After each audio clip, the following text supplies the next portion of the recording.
I woke up this morning, I asked myself, what is life about? I found the answer in my room. The thing said, be cool. The roof said, aim high. The window said, see the world. The clock said, every minute is precious. The mirror said, reflect before you act. The calendar said, be up to date. The door said, push hard for your goals. And that's it all. The carpet said, kneel down and pray. I thought that was a pretty strong message. What happens in life is that we all get, thoughts drive emotions drive behavior. You're going to say something, to do something the next day, or the day before, you're,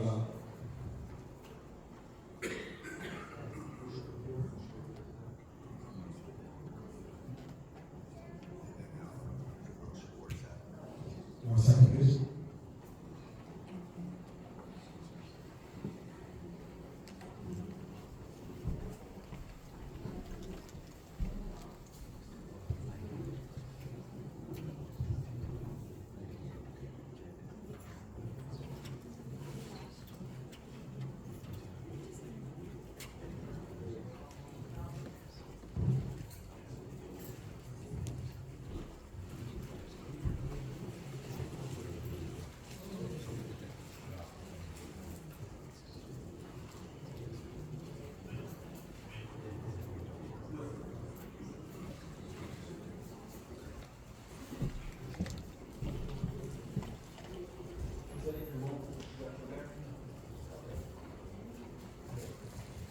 Okay, I apologize for that.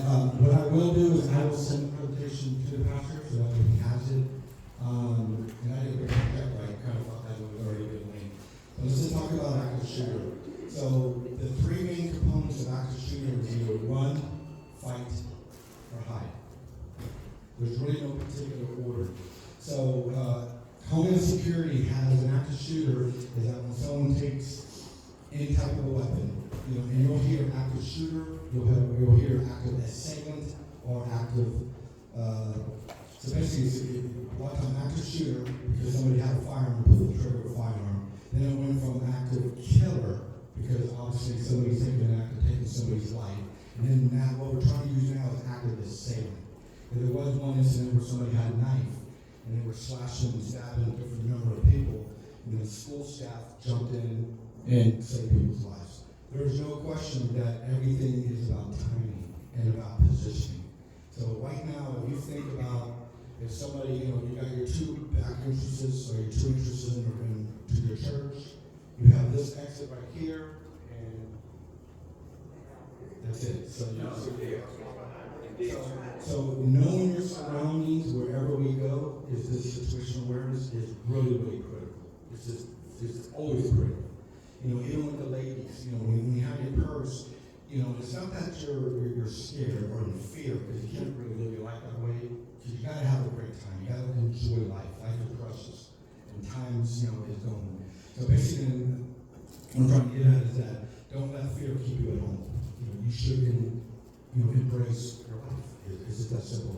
But I do want you to be situational awareness no matter where you go. Always be aware of your exits, because you never know if you have to leave. So if somebody came through this door with a firearm in hand, it takes one person to cause havoc, but it takes all of us to bring calm and chaos. We talk about incident command, where I need you to take command, I need you to make action, I need you to have a positive action, I need you to come up with solutions, I need you to save a life, I need you to do whatever you think you need to do to save your life or the life of somebody else. But you're only able to do that if you just have that positive cognitive mindset. Every decision that we make is a conscious thought. So if somebody comes through this door right here with a weapon, we only have three options. And with this gentleman and myself, we have probably different decisions to make because we're probably closer to this person with the firearm. And our goal is to save a life. And the ladies in the back, you're closer to this door right here to your right. Everyone over here, you're closer to this exit right here to your left. In the back, it's either you got one of the three to pick from.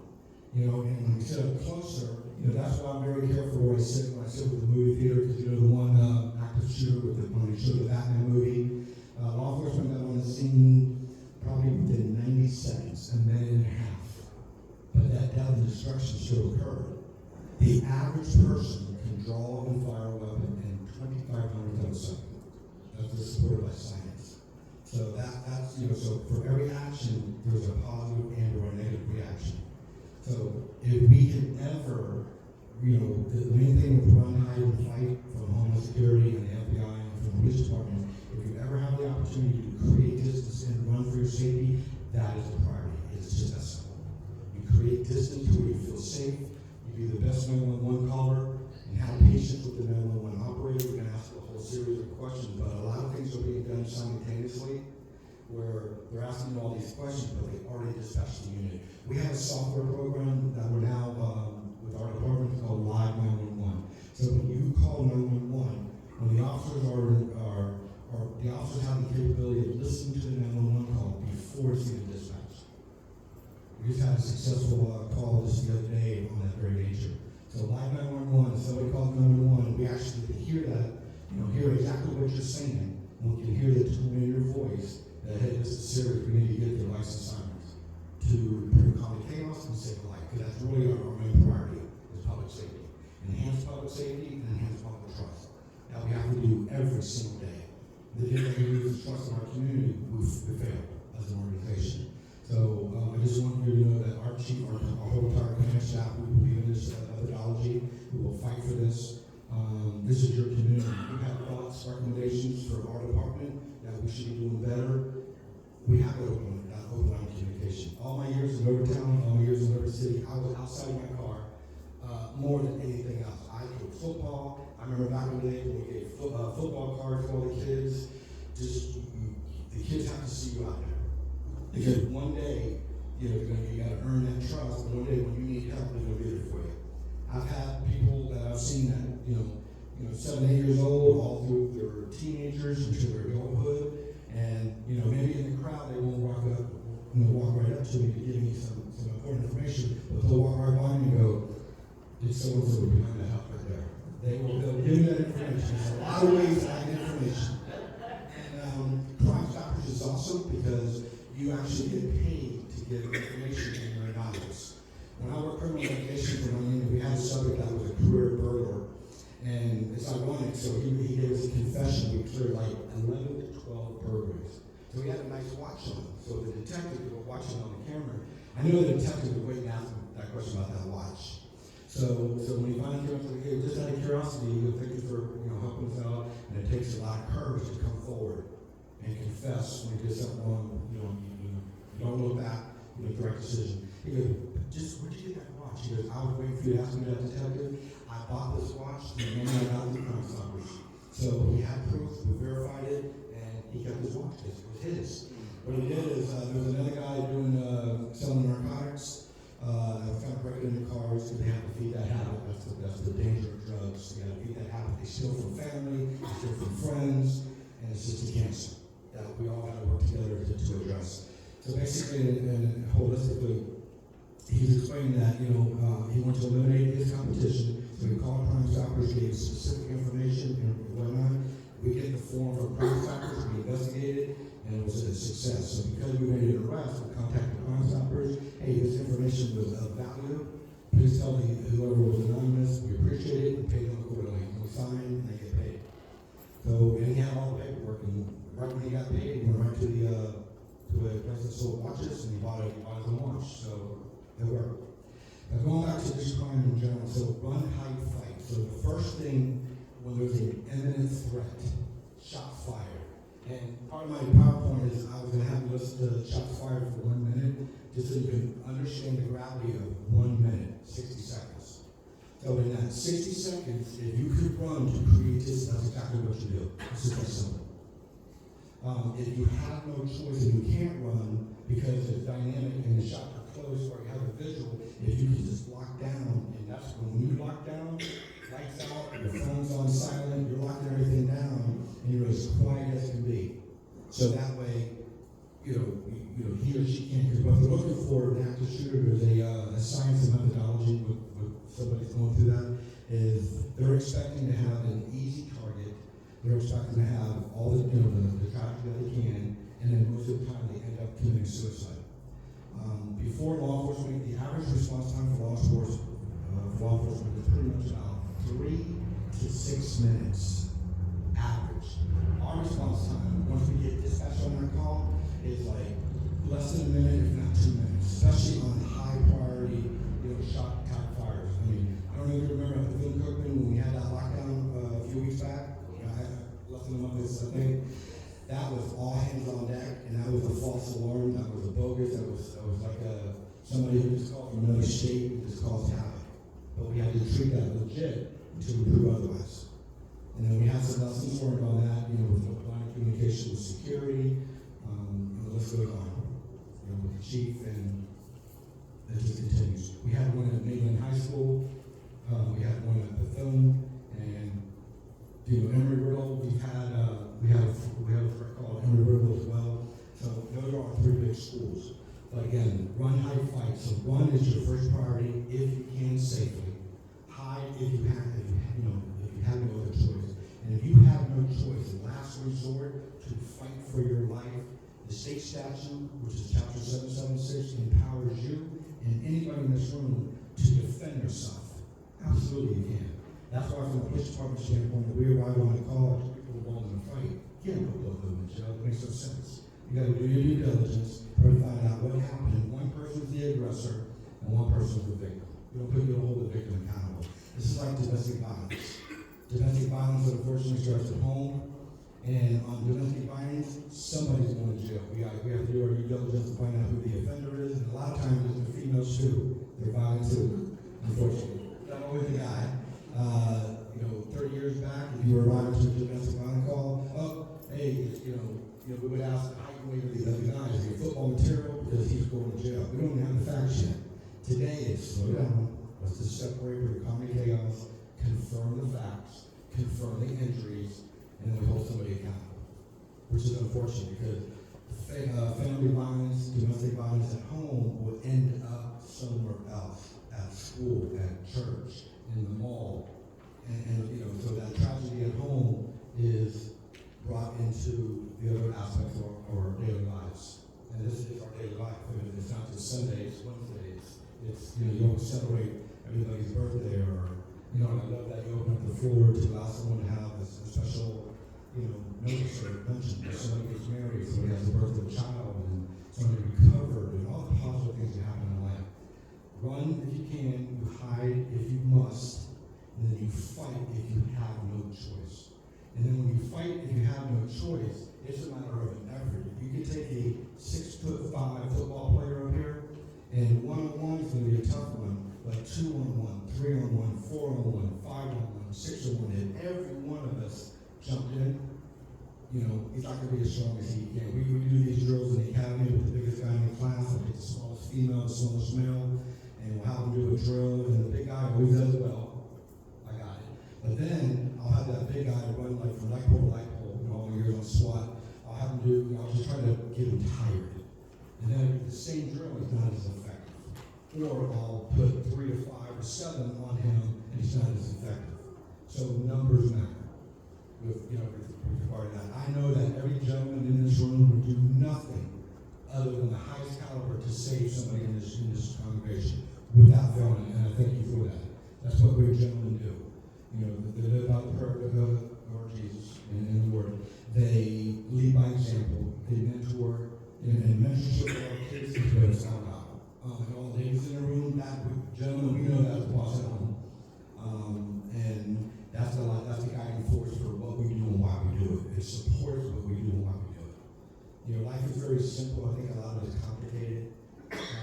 But the education for this violence in our world, especially with active shooters, it's happening everywhere. I'm going to send you one link that gives you it tracks all the shootings. That's kind of eerie to hear that. But if you listen to the news is gravitated by negativity for the most part, especially Miami. I don't hear it as much here. I think the media is very supportive. And I hear the media up here in Central Florida is a lot more. They like to educate positively. I know our sheriff does a lot for the community as well. So we have a strong sheriff for the county. You got a strong chief of police. And Chief Shakari Young and Sheriff Chitwood, they work great together. They got great line of communication. The training is the foundation of what we do and what we don't do to hold us accountable, of course. So the active shooter, just in general, there's indicators that we got to be attentive to. A lot of people we work with, we go to church with, we play music with, or you just play sports with. That's people that we talk to every day, right? So we always try to, and then all of a sudden he or she, they're not the same person. They're angry faster. They're saying things that they never really talked about. They're visiting web pages that they've never done before. Now you're seeing them look at web page on shooting and mass murder and just the negativity in life. It really is the opposite of everybody in this room today. Everyone in this room today, I wish everybody had that heart of gold. I wish every one of you, my job would be a lot easier. But we do have the criminal element that we have to address. Traffic enforcement, with the visibility that brings compliance. I'd rather an officer do radar detail and stop 50 people and write 0 tickets and educate 50. The tickets really have no value to me. I think the education is a lot more important. But then you get some people that, they willfully, knowingly, intentionally are driving with a suspended license. That's a threat to all of us, unfortunately. Because, let's go on, or someone that specifically, intentionally, willfully is driving under the influence. That's a threat to all of us. We have to hold those accountable. There's a difference of property crime versus personal crime. So if somebody broke into every single one of the cars right now, I drove around just before I came in and just, just kind of look at some of the cars, make sure I didn't see a purse or a camera or something of value, so outside out of mind, a positive theory. And I didn't see anything negative, which is a credit to all of you. So if all these cars I broke into, it's not going to be 12 different vendors, probably one or two that just opened up, looking for the car that was an easy target. The car was unlocked, and in there, and stole your property. That's property crime. Even though it's an invasion to your personal well-being. Same thing if they break into your home, you're not home. It's an invasion of your privacy that you're entitled to. The personal crime is when it's a personal threat against you, one-on-one, or I close my fist and I throw punches, or I point a weapon at you, the list goes on. Those are what we're trying to hold people accountable at a higher level. State Attorney's Office. We're currently dealing with a lot of our juveniles that are in possession of guns, far more than we ever had before, and that's our major high priority concern right now. We have the state attorney has a young gun initiative to where they'll hold everybody accountable. That's kind of a firearm in the wrong hands is our concern. So we're just asking for everyone to be very mindful that if you have a firearm, with the new constitutional carry, open carry. I have not seen anybody really openly carry recently. All my friends in Miami are seeing it all the time. So I think it's just that somebody who has a firearm and they're knowledgeable, they got military background, they went to training, they know that outside of the line is important. You really shouldn't have to showboat that, at all. But, that's all the rules of law. But again, just holistically with the active shooters, we're asking everyone to be attention to detail, understand your surroundings, know that if you have to, run, create distance, that's exactly what you do. And that's not cowardly, that's saving your life. Most importantly, you'll call 911, and that's the first thing that we'll be responding to. If you have to hide, that's exactly what you do. Because again, you're trying to save your life and the life of somebody else. And somebody in that group has to take that leadership role. Take a deep breath, exhale 3 or 5 times. We call that calm down breathing. It just lowers your anxiety. A lot of us have our own little medical issues with your heart and anxiety and stress, and that can cause more issues. So you have to bring calm to chaos. You got to think to yourself that survival mindset. I will survive. I'll be at church next Sunday, and we'll talk about this. Prepare yourself. So be mentally prepared. And it's not to scare everybody, but just mentally prepared. No different than driving in Florida. Go with situational awareness. Sometimes you got to take evasive action to prevent and avoid that crash. That's a good thing for you. Same thing with violence. Violence is just the reality of our society, but we've got to be very attentive to it. So, again, I wish I would have been able to show you some of the slides, because I have a lot of statistics that I want to show you. But in general, most of the active shooters are males. Most of them happen at a place that they've been to many times before. Most of the time, they went there specifically because of a specific person. And most of the time, they went through a lot of mental illness, they went through a lot of drug issues, a lot of family drama, and they brought all that violence and to disruption to the workplace, to the church, to the school, the mall, all the places that we go to.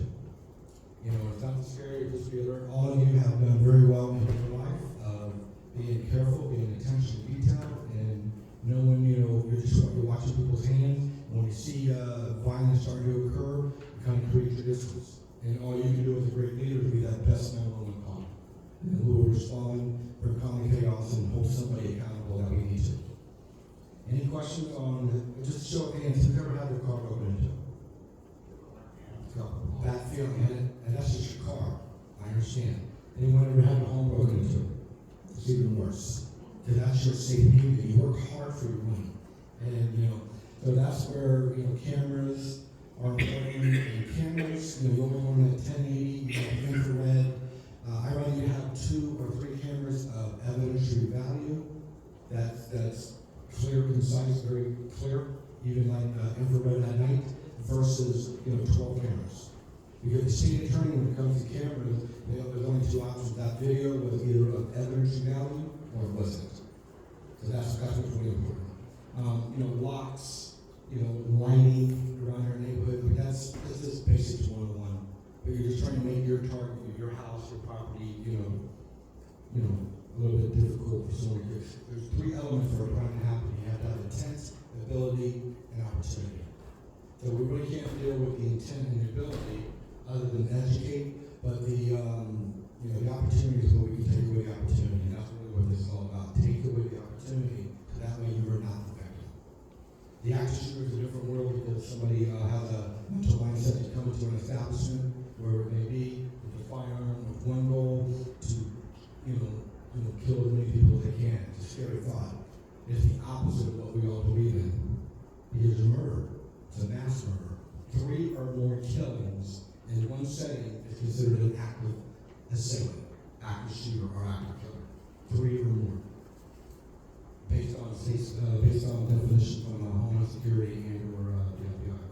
The FBI, President Obama in January 2013 gave approval blessing to that if there's ever an active shooter situation in any city, any county, anywhere in our U.S., the FBI will have jurisdiction.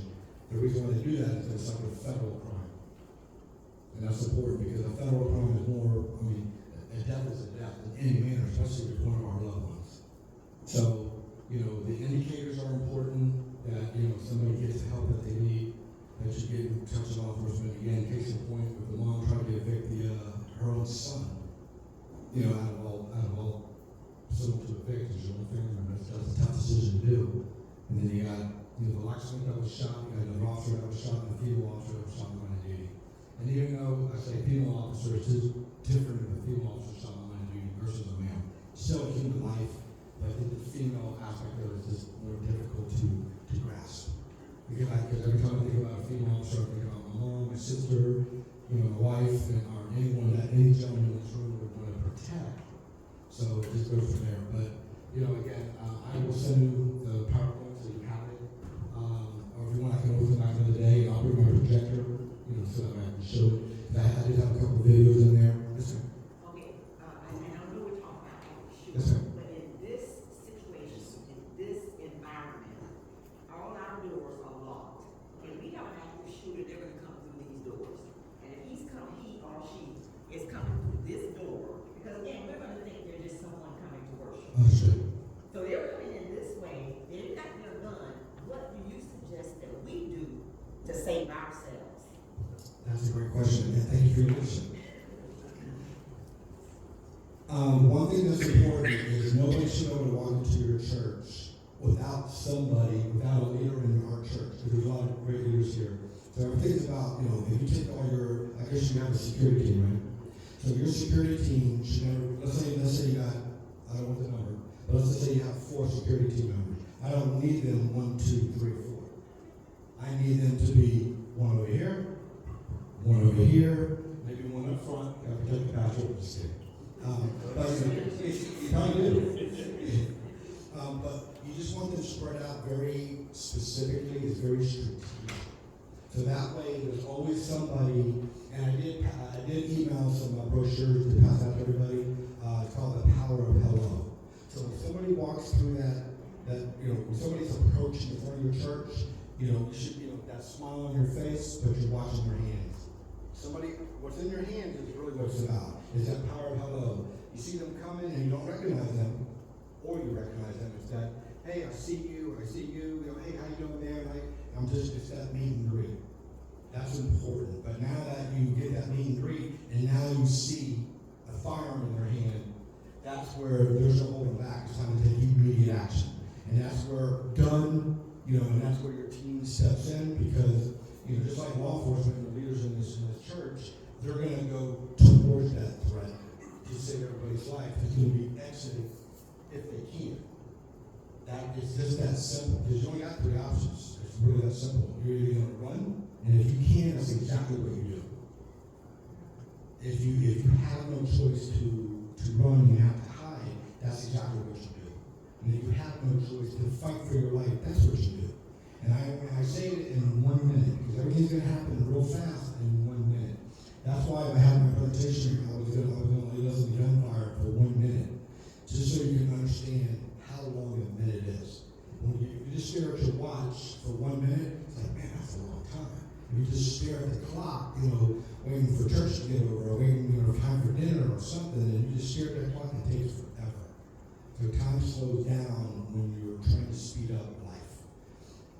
I hope that never happens here.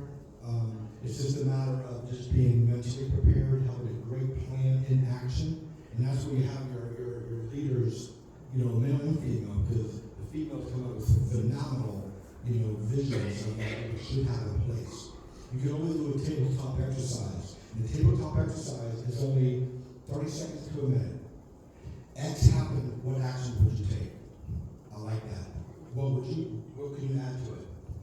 What can you add to it? Sir, what can you add to it? And then you stop right there, and then you get someone on a flip chart, and you write everything she said, what he said, and you're like, man, I like that. And then you open it up. Is there anything else we can do? All it is a 1 to 5 minute conversation, 10-minute conversation on the what if. So you're just mentally prepared. I had the opportunity to train Shaquille O'Neal. He was assigned me for 4 months when I was in Miami.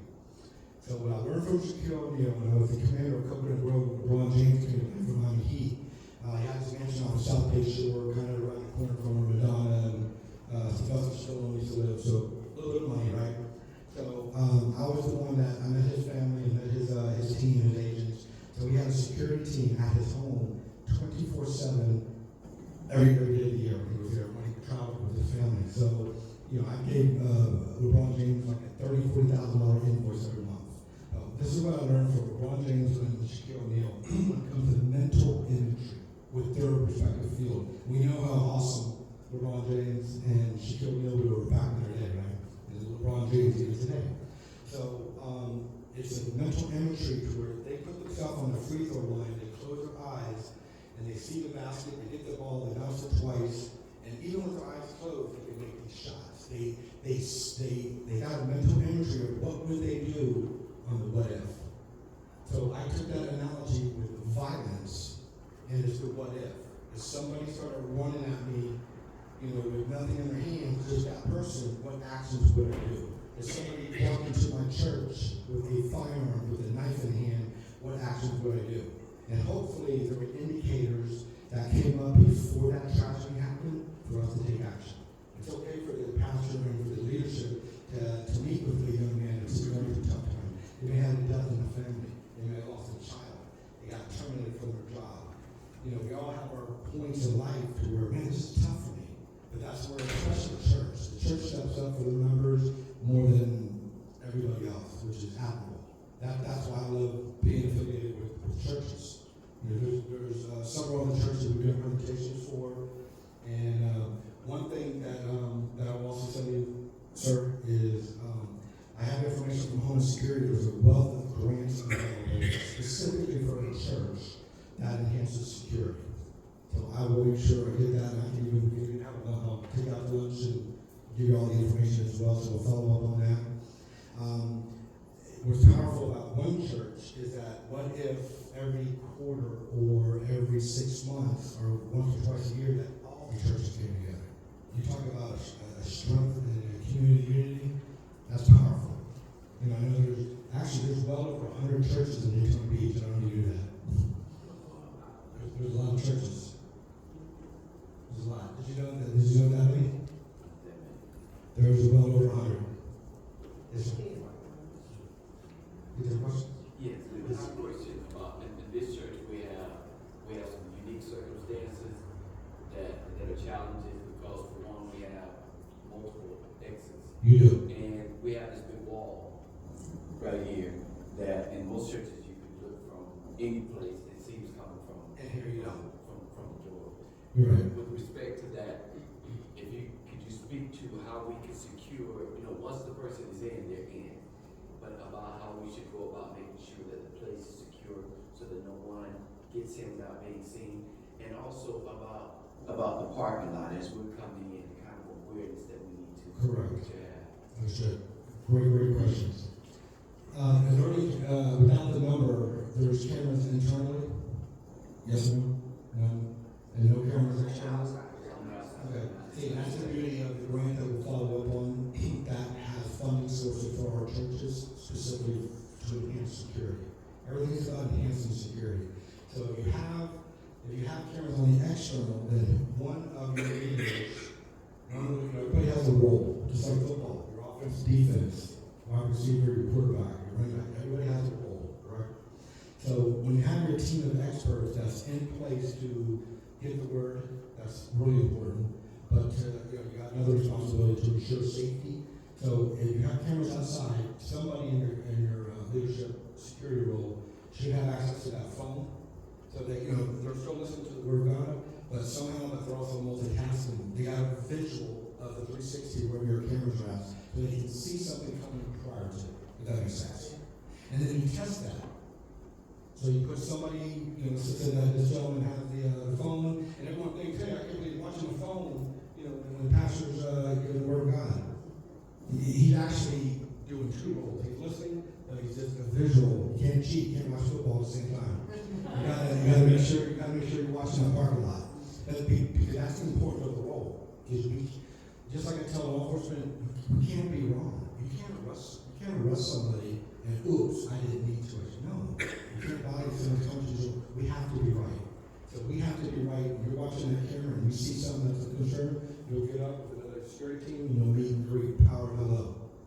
And you just try to now, because you don't know everyone who's here today what somebody's angry at them for at home or at work. But they know they go to church and then they bring that nonsense or bring that violence here. It's part of the action plan that you put together for stuff like that. As far as, because you don't want it to be like Fort Knox either, it's got a balance, because you should be safe at home, you should be safe at church, you should be safe at school. That's reality in life, right? But that's just one thing. Every so often somebody has a role that, every 30 minutes, somebody is doing a round, like a security check. You change it up, clockwise and counterclockwise. Somebody's always up front that specifically is to meet and greet anyone coming up. Once everybody is parked and the congregation has started, Bible study long before church or everything they have in place, it's a matter of somebody has the responsibility of the outer perimeter and somebody has the responsibility for the inner perimeter. When we have a tragedy in police work, Sergeant A, you have the inner perimeter. Sergeant B, outer perimeter. Sergeant C, staging area. Everybody has a role. So it's kind of the same thing that you're trying to do here. And then you have to have that open dialogue that if any members are having an issue, and that's that open line of communication, because you're always going to trust your pastor and your team. And the confidentiality to ensure somebody feels safe coming here. And I'm sure they do. It's just a matter of being mentally and physically prepared. Yes, ma'am. When Sharon was giving her example, that someone who entered sees them. Now, my instinct would be, I would scream. Absolutely. He's got a gun. You want that to be absolutely. That would be my first instinct. 100%. To let everybody know so that people can go back. 100%. And then we'll worry about whether we're gonna run or but they got to know that there's 100%. danger. When you see something, the slogan for Homeland Security, see something, say something, do something. And everything's happening, quickly and efficiently, like in seconds to a minute, but we all have our role. Somebody screams gun, somebody takes action, somebody engages, somebody runs, somebody hides. And when you're fighting for your life, there are no rules for that piece of the world. You can pick up the stapler, you can pick up anything that you can, share. There are no rules. Because when we get here and everything's calm, it's chaotic, but lives were saved. That's lives were saved because of the gentleman in this room and the lady in this room. I've seen it on both sides. And it's holding somebody accountable for their evil, mindful, which is the opposite of what we teach. Yes, sir. If you do get a call and you're on your way here, and we have members who are carrying and they're Yes, sir. actually engaged, what actions should they take? That's an incredible question. His question was that, you have an active shooter and you got somewhat control of it, and then we are responding and somebody is carrying. This is private property, so if the pastor says, hey, you are entitled and empowered to carry it, you can carry it. We understand that with the rules of law. What we ask is that if we're coming to a scene of shots fired, several people shot, it's chaos. We're going to be looking for hands. So once, and what's going to happen is people are going to show up everywhere. Even from law enforcement world, off duty, if they have family members here, they're around. If they have grandchildren here, they're around. If something for a school or more, but specifically this church, so we respond to this church, our guns will be out. And we're looking for anything specific on a description of that offender. Because most of the time, historically, statistically, it's one subject, and unfortunately, it's the male. We've had females, but very small numbers. So basically, when we show up here, what we're looking for is for hands. If you have somebody at gunpoint, and officer was going to see you, they'll probably put you at gunpoint, but they're going to give you very clear, drop the gun, don't move, and because it's law enforcement in uniform, it's going to comply. We definitely don't want you running outside your church with the gun in hand because we don't know. Part of the holistic thing is that I'm going to listen to the 911 or give the information to the 911 dispatcher. We look for race, sex, height, weight, clothing, and any weapons in their hand, shotgun, rifle, pistol, let's go on. So we're looking specifically for one person who is armed. And what we're trying to do is there's three elements of an active shooter. Stop the killing. That's the priority. Stop the killing. Once we are sure that happened, that would stop the dying. Stop the dying means that we come in with fire rescue. It's called an RTF, Rescue Task Force. So we come in, and a lot of times stop the killing has already been accomplished either by a church member, by a school member, by somebody in the wall, somebody else in the theater. Somebody stepped up in the community and stopped the killing before we get there. Then when we get there, we identify the stop the killing has been accomplished. Now we transition to stop the dying. If anybody who was shot, we bring fire rescue in, and we start saving lives. And then last but not least is start the recovery. So it's stop the killing, stop the dying, start the recovery. And the recovery is going to be months. And I'm talking with the wellness committee, psychologists coming in, because once you see something, you see all that tragedy, it's hard to unsee that. I do my very best with any teachers in the room. So with teachers, whenever you get the opportunity to, especially the age of your kids, close their eyes so they don't see that, especially you have to walk them through the crime scene, blood, bullets, bodies, all that, the tragedy of life. You don't want them to see that. To be honest with you, I really don't want you to see that. Because once you see something, you can't unsee it. And it takes, talking with the pastor, with the psychologist. I like the word positive psychology. So even with law enforcement, with all the death and destruction that you see in 1 year, which is probably more in a lifetime than an average person, is you gotta talk. You gotta hold that in. It's just bottlenecks, and then it's just over. So anyone who's a psychologist, if It's about communication, it's about wellness, it's about, just releasing that. It's like an injury. You get injured, you follow the therapy, and then you heal, you get better. I have a question. I'm a part of the security team at my school. We have over Awesome. 700 I can see it in there. field kids. So I'm asking the question, would you encourage or discourage women from being a part of the security here at our church? I have female officers, I regularly go back to the guys I work with. So absolutely encourage that. You make everything's about attention to detail. You may see something that he didn't. Everything's about triangulation. So this side of the county, everyone to my left, to your right, you see my left side here, but over here you really don't. So you got a different field of view. Equal for every positive, there's a negative, for every action, there's a reaction. So everybody on this perspective side of the church, you see the right side of me. I'm a lefty, and I always have my lefties in class or in the group. But you don't really see any weapons pretty much on this side for the most part, because I'm lucky, so I try to keep everything on my left side. Dominant with my left hand. But everything's about triangulation and it's like if I were to take this gentleman right here and one with the yellow shirt. If I put myself here, it's kind of like a little triangulation between you and I and this gentleman here. Or if I just use these two ladies, now it's just us, right? Or if I use these two gentlemen, here's my triangulation. So everything's about distance. When we talk about reactionary gap and danger, the danger zone is that when you get, I can touch him and he can touch me. Reactionary gap is like from me to this gentleman, I have to take a few steps before I touch him. I've had the honor to work for the Florida Athletic Commission for about 16 years and work all the MMA, boxing, and bare knuckle fights.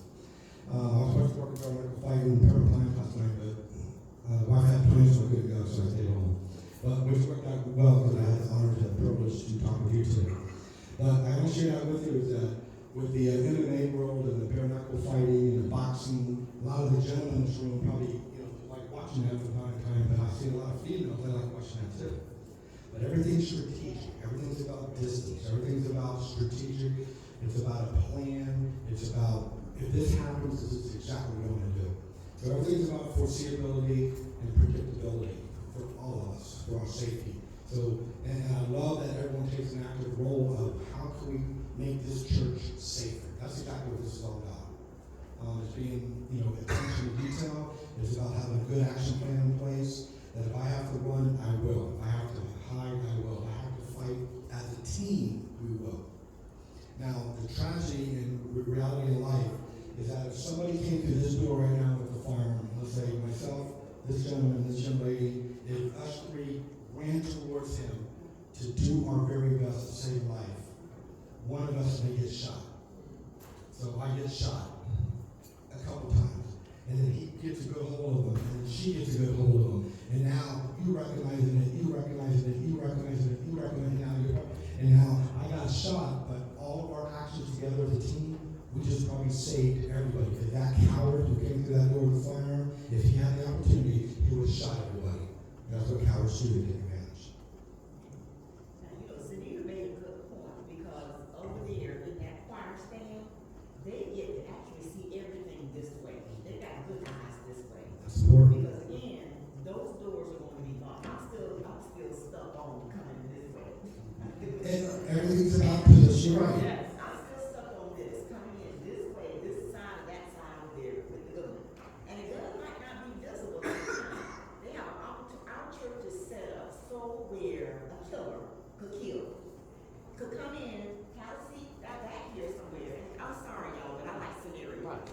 I like scenarios too. I like scenarios. Sit here, watch this pastor. And you can't see anything. No, he don't have a gun showing. He or she don't have a gun showing yet. But now, all of a sudden, prime example, get up with the gun. The clerk sees it first.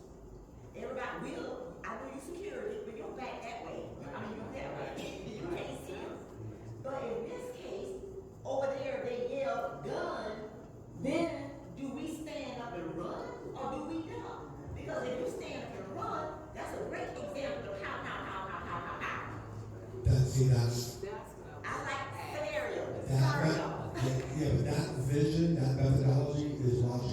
You always want to, you're right. Now keep in mind, if you duck, and that's all you do, what's going to stop him from just going from one position towards, because really, this is all this is, rounds will go through these chairs like butter, not hot butter. But don't you think he's gonna go for the one that is standing and running versus It's- the one on the floor? A valuable point. And just so you know, if you do run, I always do. And if I ever, I'm gonna say you gotta run. You gotta run. You gotta be all over the place. Because when you're running for your life, that's exactly what you're doing. So, I understand that exact thing that the pastor, the people that are facing the door are going to get the first line of, be the first people to see Right. the shoot. But we also have people that ushers out, they sit in the back. that's good. And, Good position. and what we've been doing is making sure that because they are truly the first people that are given an opportunity to see, to look for bulges. Correct. And those people back there will get the first opportunity. The people back here won't see that person until they get behind the wall. Words that I like to use is kind of like contingency. So you always have your primary, and your secondary. So kind of what I explained to me here is that you got people in a very strategic position, that their primary objective is, to be observant and to take action when needed. But if God forbid something happens to them, what is the secondary that's in place to step up and pick up what they have to pick up? But whatever decision that we make as a whole, holistically, because a lot of things are happening simultaneously but independent from one another, it has to be with speed and efficiency to execute whatever that vision is, like yesterday. With the baseball analogy, if you're up the bat to hit the baseball, if you swing too early, what happens? You swing too late, what happens? If you don't swing at all, you'll never get a base hit, right? But so everything's about timing. So all of us, everything's dynamic, so we don't really have, you just gotta have faith with your security team, and then the faith in your congregation that I bet there's somebody in this congregation that would step up and do something that even security teams are like, you're part of our team moving forward. Because I've seen people step up that you never thought would step up. And in many situations. Even when I arrived on, we had 12 people shot off of 12th Avenue and 62nd Street in the city. We had 2 games, 13th Avenue Hot Boys, 12th Avenue Cowboys. These kids played Pee Wee football. And when they got older, it was like, you stay on your block, you're 1 block away. And then, I'm dating you, and we break up, and now you're dating someone on 13th Avenue, and then the fight's on, and the shots fired. Crazy. Right where churches are like 360 around on both sides. But the bottom line is that when we arrive on that scene with that chaos, the goal is to save lives, bring common chaos, identify who has the firearm in hand to save lives. And then it's just the investigation standpoint to hold somebody accountable for the violent actions. It's scary, it's reality, but again, you can't, all of you have done very well in your life experiences thus far. You continue the same when you take the next level. Yes, ma'am. I'll go back to her question. I visit here a lot, and I've yet to hear the answer. She's absolutely right. What happens if someone comes in, because the music is really good, everyone's praising, and then he comes out with a gun shooting? What do? Do you get on? See, what at that moment do you do? Because you can't run, because you are a moving target. Correct. Do you get on the 100%. floor? Let me put it this way, that is definitely one viable option that only you can make. A second viable option is depending on how, if he came right there, one viable option is you may just run right at him. You know what I'm saying? The other option is you're right, because once somebody is in this vicinity with a gun in hand, you're right. If you just run away, you are a moving target. But you have to be a moving target. Just don't run in a straight line because you make it too easy. But it's a tough question. It's a tough answer. And there's only 3 options to do. You're either gonna run, fight, or hide. And you have to make that decision that you believe is for you. So you may make that decision. If that shooter came to you right there, you have a couple different options versus somebody on this side of the church. So everything's about position, everything's about a decision, and I'm talking picking up that chair and throwing it at them, and you get distracted, but at the same time, 2 or 3, 4 others move in, and then, 2 or 3 people grab the right arm, 2 or 3 people grab the left arm, 2 or 3 people grab the left leg, 2 or 3 people grab the right leg, and you focus on the hand of where that weapon's at. Because if this right here was a weapon, if this was a weapon, that's really not a threat to anyone right there. That weapon is a threat in my hand. So this, out of all my body parts, my right hand, my left hand, my legs, this right hand is a priority for all of us to take control of this hand. You control the hand, you control the arm, you control the hand, you control what's in the hand. And it will probably include some punches. And anything that you have, a stapler remover, drumsticks. I mean, you name it. There's no limits. There's what we call a weapon of choice, weapon of opportunity. Weapon of choice from a law enforcement perspective, because based on training and experience, I choose to use one of the weapons that I'm trained with, and because of our rules of law, I make a cognitive decision to use a weapon. Pepper spray, taser, baton, firearm, etc. But you have to be lawful in your action. Weapon of opportunity, because of the action of somebody else. If somebody coming in with a firearm to do mass harm, mass killing, you are entitled and empowered to save your life. There are anything that you can use as a weapon, that will be, you will be praised as a hero, is what's going to happen. Because 1 or 2 people may have got shot, 1 or 2 people may have got killed, which is a tragedy, but based on the action that you took, saved a dozen plus, 2 dozen plus. That's the power of someone stepping up to be a hero, male and or female. So that would be like, say, if you came to say you could publish it, and you recommend that, let's say like 4 or 5 people. Absolutely. So that's why you can't kill 40 people. Absolutely. And it's a tough decision to make, because everybody just wants to be healthy. I tell my son all the time, the only thing I want for him is to be healthy and be happy. Be healthy, be happy. But because of the violence that is in our society, we know it's there. You got an incredible pastor that teaches the Word of God and Jesus Christ and everything. Oh, the devil's there too, right? So you just have to make the right decision at the right time based on all the facts that you have. In the law enforcement world, we always say totality of the circumstances. So based on somebody coming in here, and sometimes they're here because they're looking for someone specific. It's like, I love you, and if I can't have you, nobody else can. And the only place that I can come get you is at church, or at the mall, or at school, or at home. The tragedy behind closed doors. Yes, ma'am. Okay, 2 things. One thing, as a church moving forward, we need to have a plan. 100%. You need to have a plan.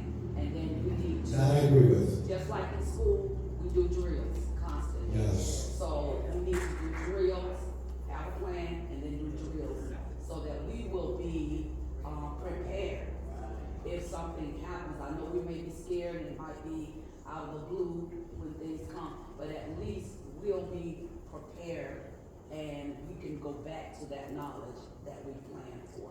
And we need our strangers to come in to be the shooters. I love your vision. Yeah. So one drill that you could do is you'll say, hey, somewhere in our church, lesson for the day. I don't know what time, but when I get a certain signal, I want everyone to exit right here, and we're going to stage where we start the staging area. And all I'm doing is when I get that word, I'm going to time it. Just so you have a measurement of how long it took everyone to go from this location to there. It's just a measure of time.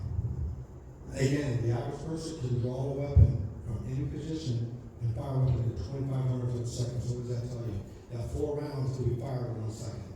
We know that they come with a rifle with a 30-round clip, and they pull that trigger, and that's the threat that law enforcement is like. Why would somebody carry around an assault rifle that goes fully on? That's really for military, really for collections, for competition shooting or whatever they even do, just walking around the store.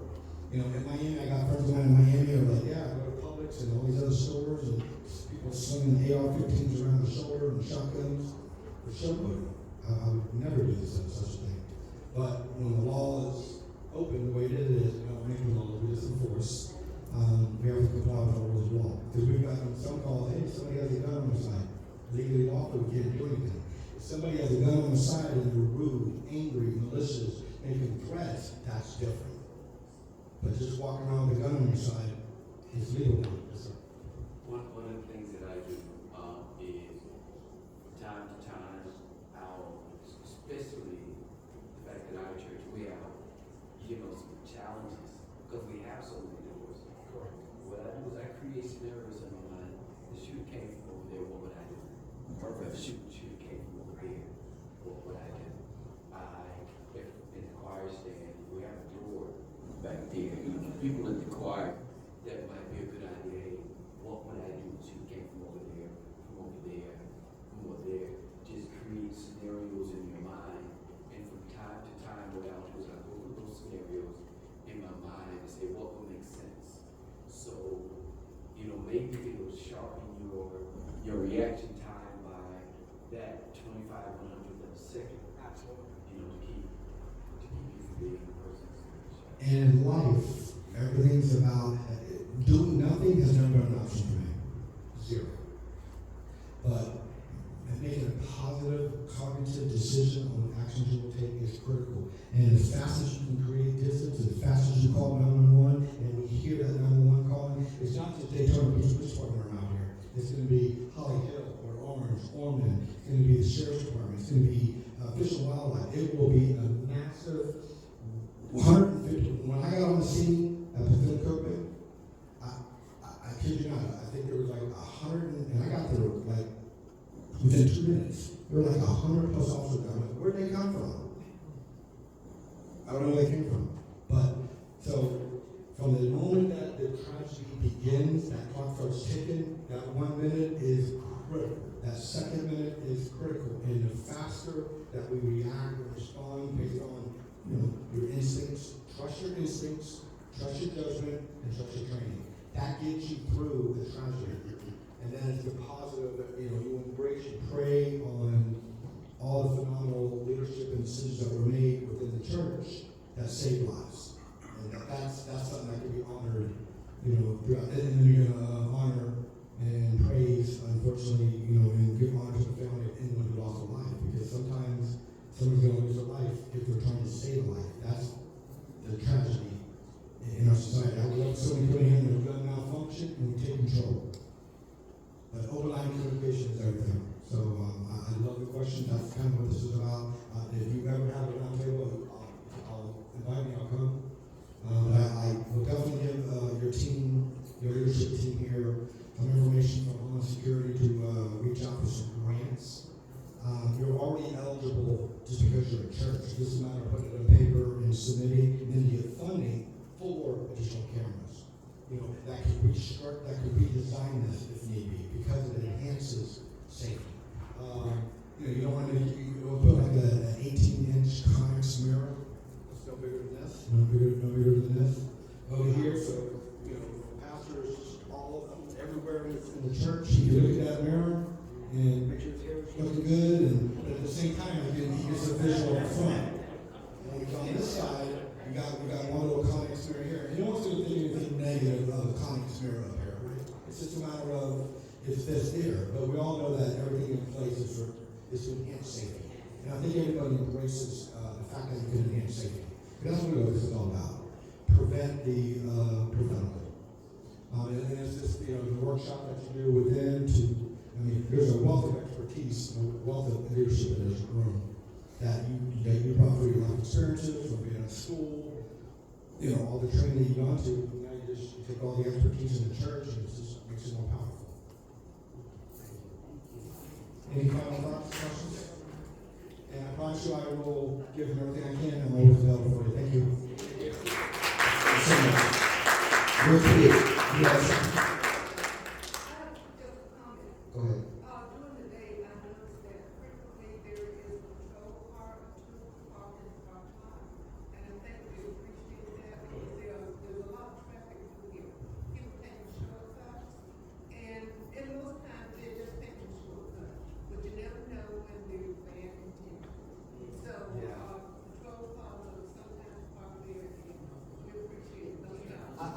know that both captains on both districts, when it comes to schools, churches, they told, because if you're an officer in patrol, you know, you're assigned to a zone. So like if I had a silver badge and I was a police officer and I worked this zone, especially on, and they work every other weekend.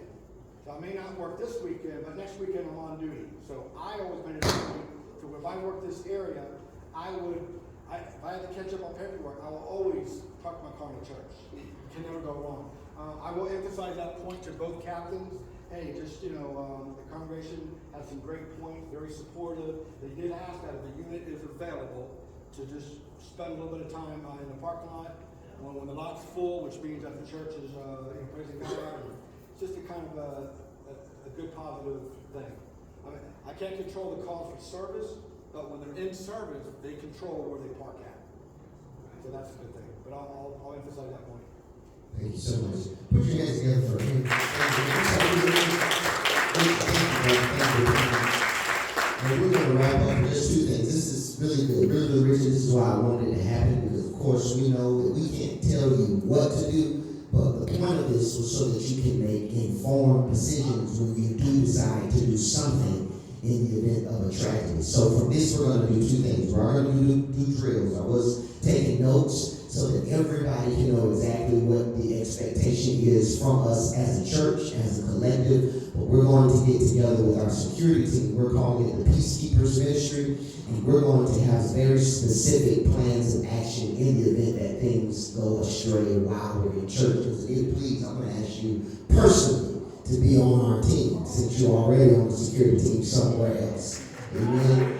So we're going to ask them to let you all know we're moving forward to have 2 people on our, at least 2, but the hope is we can get 3 to be licensed carriers on our campus so that we would have insurance to cover them in the event that something goes wrong. But we're going to have 3 people on our campus, 3 people on our campus anytime we're on campus. They're going to be up here with us. You're not going to know who they are, but they're going to know who they are. And if something goes wrong, the shooter is going to know who they are, so that we can make sure that we get home safe to our families. So we're looking forward to the days and the weeks to come. This isn't the last conversation. We are going to do drills, and we are going to come together with our security team so that we can have a very specific plan of action. Hopefully you can never underestimate God's will. Amen.